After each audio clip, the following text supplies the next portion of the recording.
aí, vamos estudar a lição? Segunda-feira chegou, dia 27 de outubro, hoje vamos falar sobre o juiz supremo.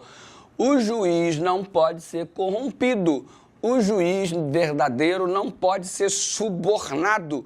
O verdadeiro juiz é aquele que age com justiça, independente de quem está sendo julgado, e faz o que precisa ser feito, apesar do sentimento vinculado ao objeto do julgamento ou à pessoa envolvida no julgamento.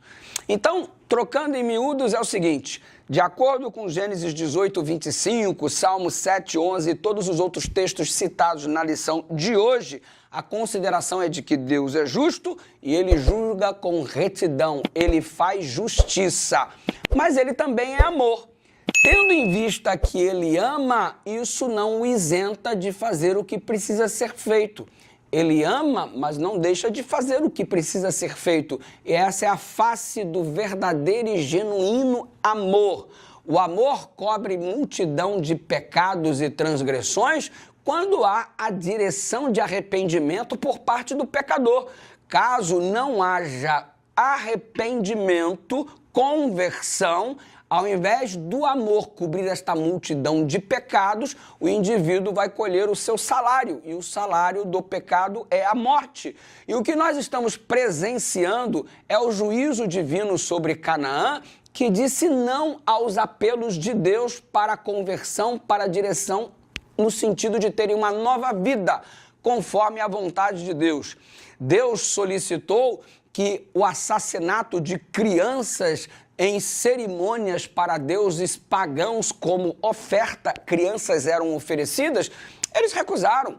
Deus orientou que as práticas sexuais praticadas por ele como parte do culto deveriam deixar de existir, porque o verdadeiro Deus era ele e o Senhor, e ele não aceitava tais práticas como parte do culto, e eles se recusaram. Deus orientou que as feitiçarias, a necromancia, a adivinhação e todas essas coisas deveriam ser deixadas de lado, e eles continuaram praticando. Deus deixou de amá-los? Nunca, jamais, mas uma vez que eles fizeram a escolha deles e receberam um apelo divino por mais de 400 anos, e como se não bastasse, transmitiram isso para as crianças que também estavam contaminadas.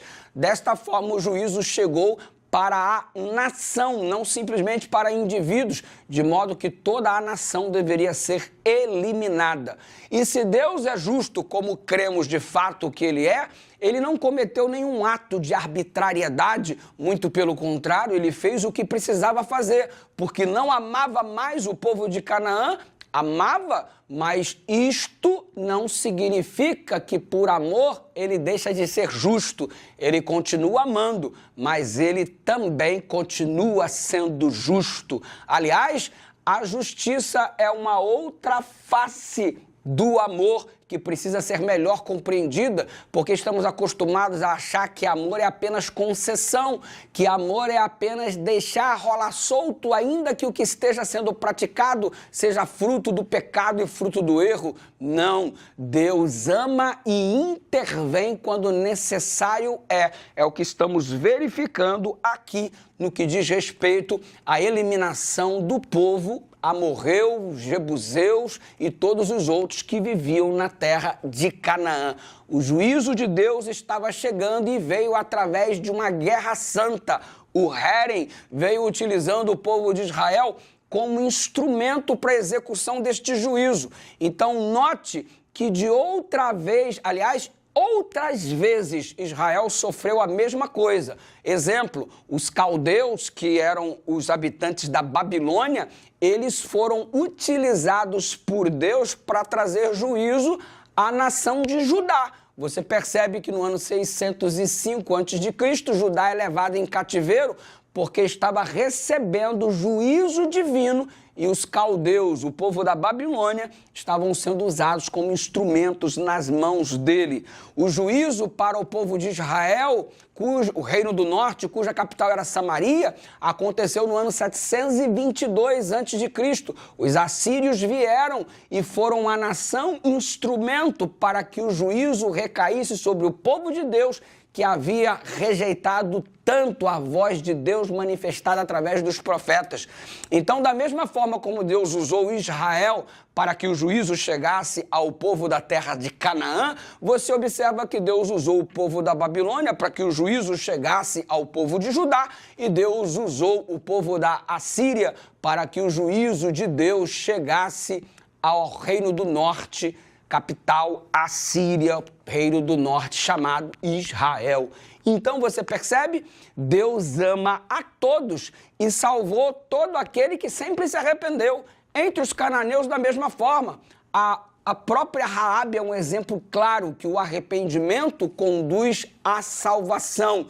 No entanto, o povo em massa rejeitou os apelos divinos. E aqui estamos vendo, podemos, portanto, que o objetivo da atuação de Deus nunca é a guerra em si. Ele não tem prazer na guerra, ou mesmo a própria vitória, mas o restabelecimento da justiça e da paz. Em última análise, a lição conclui: julgar e fazer guerra ou promover justiça são a mesma coisa se Deus for o sujeito da ação.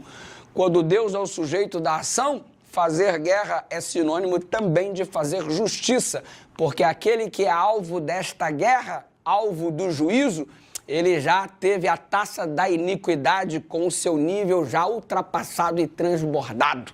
Então perceba, Deus é justo. Oremos, Pai querido, muito obrigado pela compreensão da lição que fala a respeito de um assunto tão delicado.